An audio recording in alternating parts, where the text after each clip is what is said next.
Hello everybody, welcome to the Impressive channel. Today I wanted to talk about something that's very serious, and it's about the horrors that are going on in Libya right now as we speak. There are Arab smugglers and invaders capturing African migrants and selling them off as slaves. Yes, this is happening in 2017. One celebrity, Chris Brown, he actually made awareness of it on his Instagram page, and it said this: "When France got bombed, I see entire Facebook saying pray for France. When Manchester got bombed, I see the same. When Texas was flooding, everyone was saying pray for Texas. But this slave trade is currently going on in Libya, and we don't see it all over social media. Shake my head." Now, this meme has been going around on the internet, and it has caught a lot of attention. Even Cardi B actually spoke out about it. I don't understand why they're not making it their problem or a priority to help what's going on in Libya.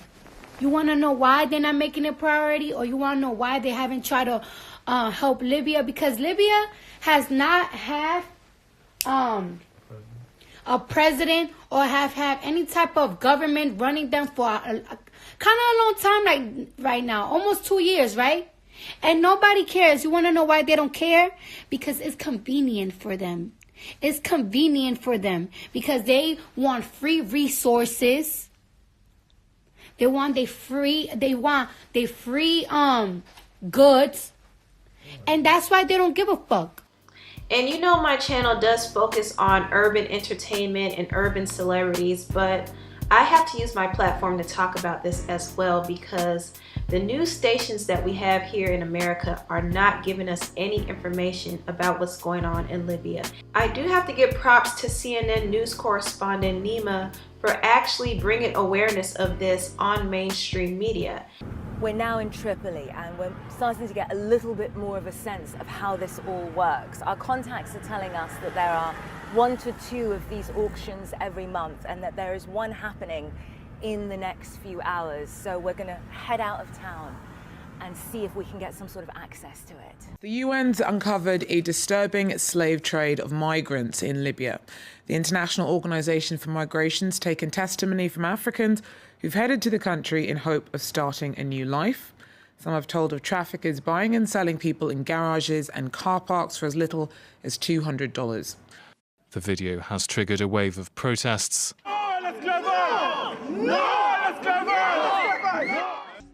We're trying to bring attention to what happened in the past and also what's still going on in Africa. And now today, because of what's been happening in Libya, what's only just got out, people are just finding out what's happened. They're realizing that this is still going on, and this is an issue we still need to talk about. After spending years detained in Libya, these Cameroonian migrants have tasted freedom for the first time. We were slaves to a whole neighborhood. They didn't ask us whether we were hungry or thirsty.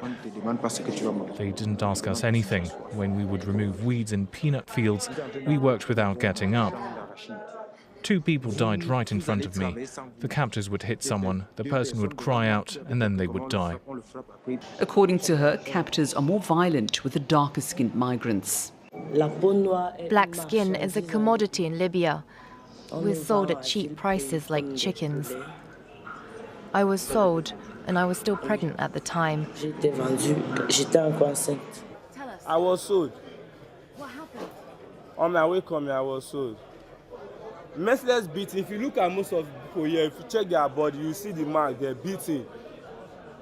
With electric, even your boot, or they took something like a sharp object. Understand? Most of them lost their life there. I was there, the person who came to buy me give the man money. They take me out home. If you don't know, Libya has been without resources, and they haven't had a government in place for years, since the ruler Gaddafi was captured and killed. African migrants and refugees have been trying to cross the Mediterranean waters to get to European countries like Italy and Spain to seek a better life. However, Europeans don't like this at all. It's similar to the way some Americans don't like Mexicans crossing the border. The European Union has a fear of immigrants flooding into their countries and quote-unquote contaminating their population. They fear the financial responsibilities of taking in more foreigners, and a lot of them are very prejudiced, and they don't like the idea of Europe becoming more diverse. To simply put it, they just don't like Africans.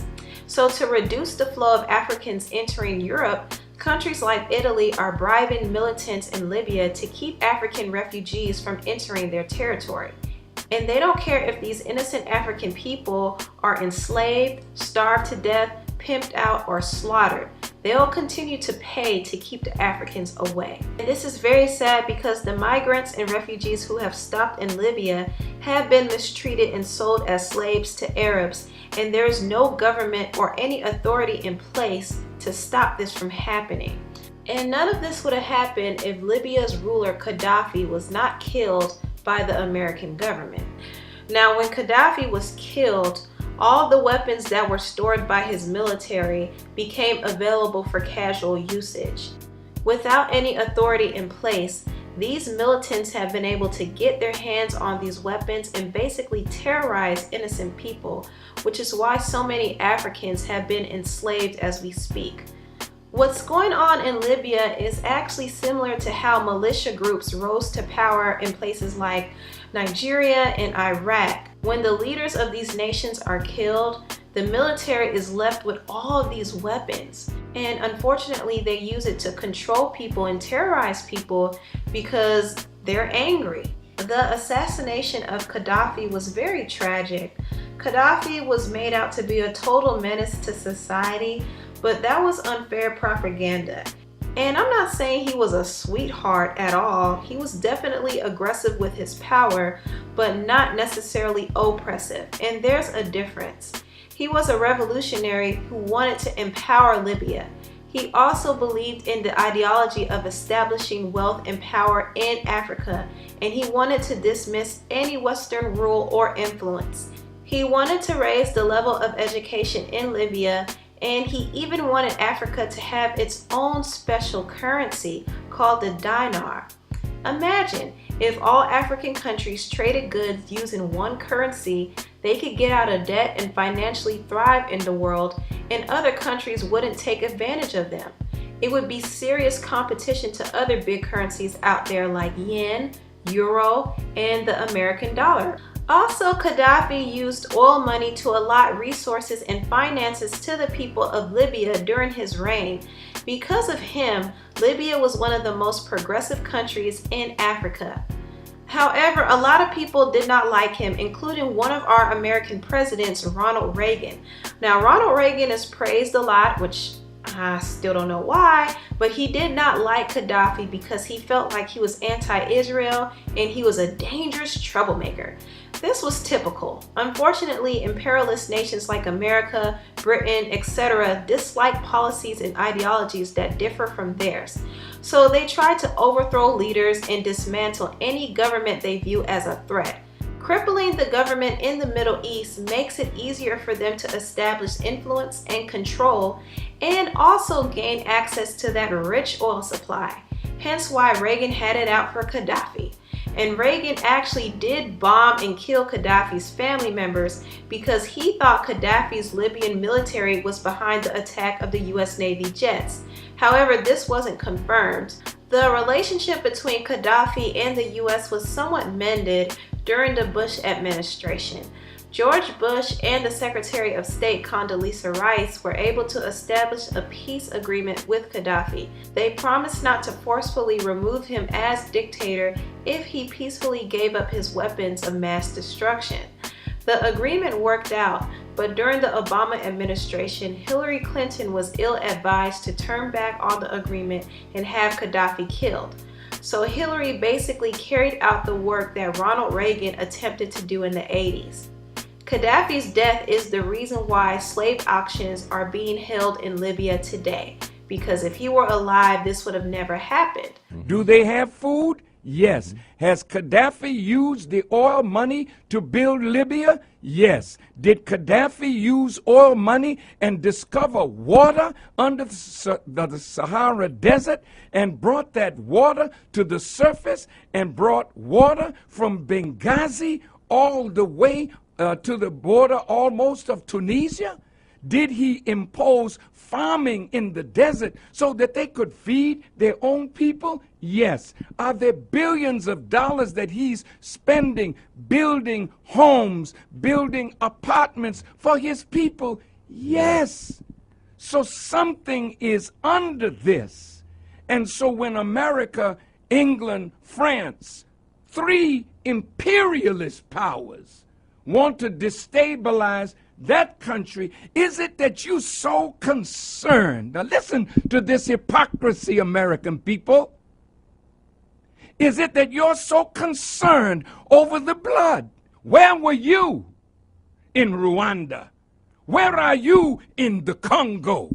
Why did you go to Darfur? Because oil is there. No. You don't want to save the Libyan people. That's your noble motive to hide your wicked agenda. This is all very sad, but I did want to give a backstory. I just pray for the people of Libya, and I hope that the United Nations intervene, because this right here should not be happening, not in 2017. What are we doing? What's wrong with humanity? Anyway, please comment down below. Please like, subscribe, and share if you care. Thank you so much for watching, and I'll see you next time. Bye.